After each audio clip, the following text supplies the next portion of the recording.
हरे कृष्ण।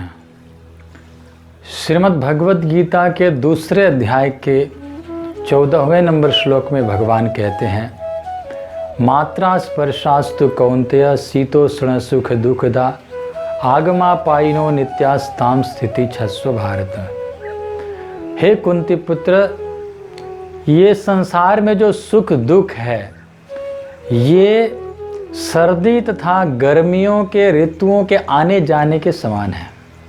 सर्दी, गर्मी, बारिश जो ये आते जाते रहता है। कभी गर्मी होने लग जाता है, गर्मी का महीने आ जाता है, फिर ठंडे का महीने आ जाता है, फिर बारिश का महीने। तो ये ऋतुओं के आने जाने की तरह है सुख दुख।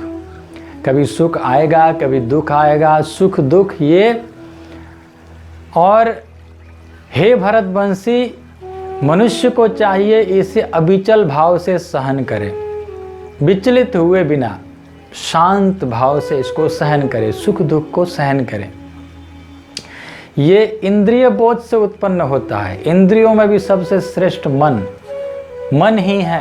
सुख दुख का जो कारण है वो मन है। मन के प्रतिकूलता को हम दुख मान लेते हैं, मन के जो अनुकूलता को सुख मान लेते हैं। मन कहता है कि ये अच्छा है तो हम उसको सुख मान लेते हैं, मन कहता है कि ये खराब है तो उससे हम दुखी हो जाते हैं, उसको हम दुख मान लेते हैं। जैसे हम रात को सो रहे हैं, 12-1 बजे 2 बजे कोई व्यक्ति आकर के दरवाज़ा खटखटाता है, हम उठकर जाते हैं तो बोलता है बहुत जोर प्यास लगा है, पानी पिला दो। तो इतना गुस्सा आता है और गुस्से में जाते हैं, पानी लेकर आते हैं और गालियां मन ही मन में गालियां दे रहे हैं कि ये कहाँ से आ गया, नींद खराब कर दिया, पूरा एकदम दिमाग खराब कर दिया। गुस्से में पानी ले आकर तो दे रहे हैं लेकिन गुस्से में है, बहुत गुस्सा आ रहा है, इतना रात को नींद खराब कर दिया। और जैसे जा कर के सोए तब तक थोड़ी देर बाद में फिर से कोई दरवाज़ा खटखटाता है। जैसे उठकर जाते हैं तो देखते हैं कि गुरुजी पधारे हैं, तुरंत दंडवत प्रणाम करते हैं और स्वागत करते हैं उस रात को। और एकदम धूमधाम से सब घर भर को सबको उठाते हैं, गुरुजी आए हैं, गुरुजी आए हैं, और उनको खूब अच्छी तरह से स्वागत करते हैं, पानी पिलाते हैं बड़े खुशी के साथ। और गुरुजी कहते हैं कल रात से मैं कुछ खाया नहीं हूँ, भूख लगा है। तो तुरंत अनेक प्रकार के पकवान भी पकाने लगते हैं बड़े खुशी के साथ, कोई दुख नहीं। क्यों? क्योंकि ये मेरे गुरुजी हैं। और वो व्यक्ति, एक अनजान व्यक्ति ने पानी 1 गिलास मांगा, उतने से हमको दुख कष्ट हुआ। तो 1 गिलास पानी देने में भी कष्ट हो रहा है और यहाँ पूरा रात बिता रहे हैं गुरुजी, क्योंकि अपने हैं। मन अपने मान लेता है, जिसको अपना मान लेता है उसमें कोई दुख नहीं होता है। और मन जिसको दूसरा मान लेता है, कोई और मान लेता है, तो उसके लिए कुछ भी करने के लिए कष्ट होने लगता है। तो ये जो सुख दुख जो है ये मन है। मन यदि मान ले कि ये अच्छा है तो उसमें सुख मिलने लग जाता है, और मन यदि मान ले कि यह गलत है तो वहाँ हमको कष्ट मिलने लगता है, दुख होने लगता है। तो इस मन को कैसे समझाएं? तो मन को समझाने के लिए एक बड़ा सुंदर सूत्र है, सुखे सति पुण्यम क्षीयते, दुखे सति पापम क्षीयते। जब जीवन में सुख मिलता है तो हमको सोचना है कि हमने पूर्व जन्म में जो कुछ भी अच्छा कर्म किया था, पुण्य किया था, तो आज हमें सुख मिल रहा है। तो हम पागल नहीं होंगे, क्योंकि हम नाचेंगे नहीं, क्योंकि हमने जो पुण्य कर्म किया था वो पुण्य कट रहा है। तो पुण्य कटना कौन कैसे खुश हो सकता है? पुण्य कट रहा है तो फिर शांत बना रहेंगे। और जब जीवन में दुख आता है तो हमको सोचना है कि दुखे सति पापम क्षीयते।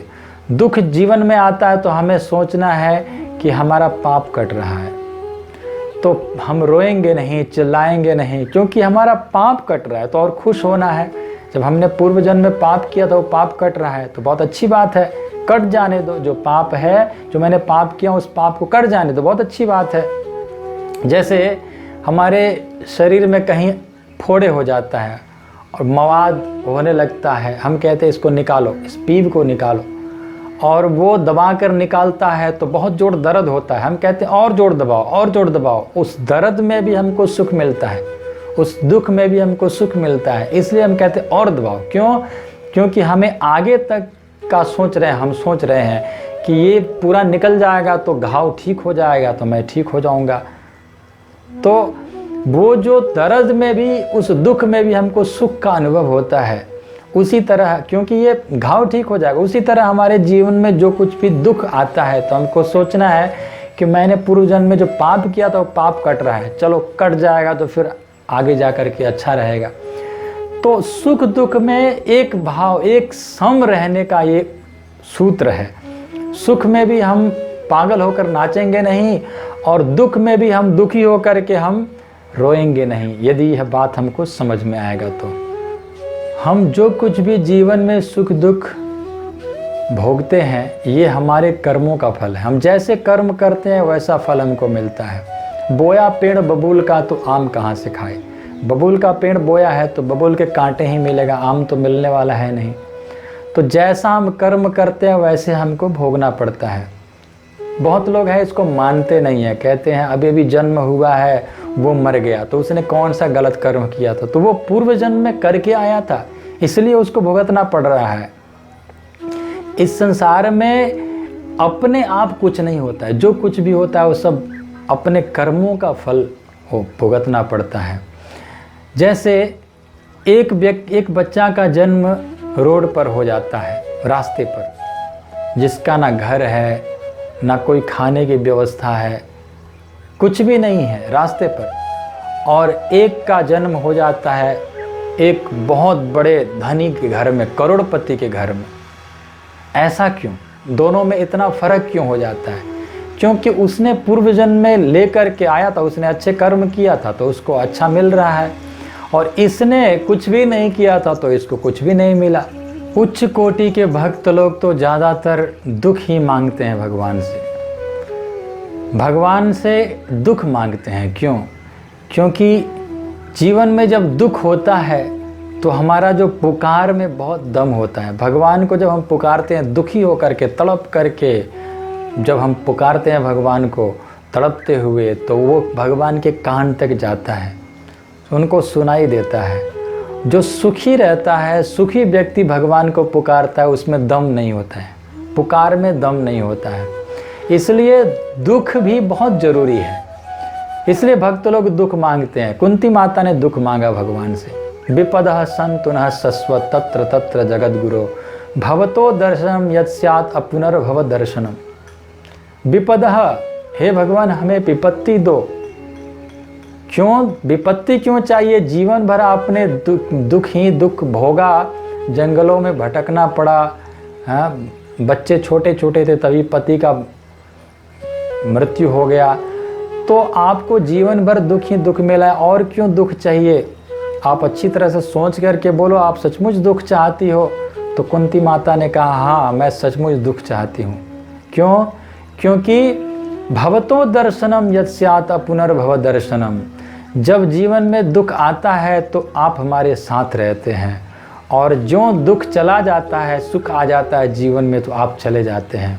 इसलिए आप कह रहे हो कि अब आप राजमाता बन गई हो, पांडव आज चक्रवर्ती बन चुके हैं, तो अब मैं चलता हूँ। द्वारिका जा रहे थे भगवान, तो जब सुख आते ही आप छोड़कर चले जाते हो और दुख आते ही हमारे साथ रहते हो, हमारे साथ जंगलों में भटक रहे थे आप भी, तो यदि इस दुख में ही आप हमारे साथ रहते हो तो हमारे जीवन में दुख ही दुख भर दो। केवल दुख चाहिए हमारे जीवन में, केवल दुख चाहिए।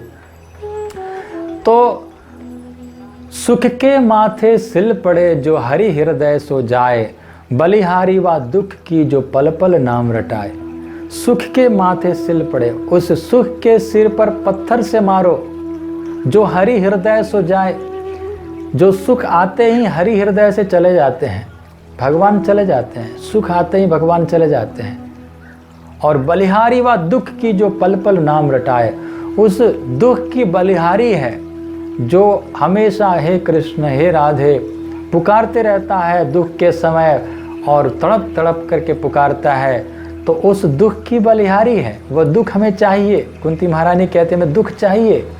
हमें दुख में भी यह याद रखना है कि दुख के समय जब हम भगवान को पुकारेंगे तो भगवान को सुनाई देता है। और दुख के समय दुख क्यों आता है जीवन में, तो हमारे कर्मों का फल है। इस बात को समझ करके इस संसार में हर व्यक्ति दुखी है। कोई भी व्यक्ति संसार में सुखी नहीं है। जो करोड़पति है, लाखपति, करोड़पति, अरबपति, खरबपति है, वो भी दुखी है। कोई भी सुखी नहीं है, क्योंकि दुखालयम शाश्वतम, ये संसार दुख का घर है। ये दुख ही दुख से भरा हुआ है संसार। इस संसार में हर व्यक्ति दुखी है। ऐसा कोई व्यक्ति नहीं है जो दुखी ना हो। कोई तन दुखी, कोई मन दुखी, कोई धन बिन रहत उदास, थोड़ी थोड़ी सब दुखी, सुखी राम के दास। हम सभी दुखी हैं। कोई तन दुखी है, कोई मन दुखी है, कोई धन बिन रहत उदास।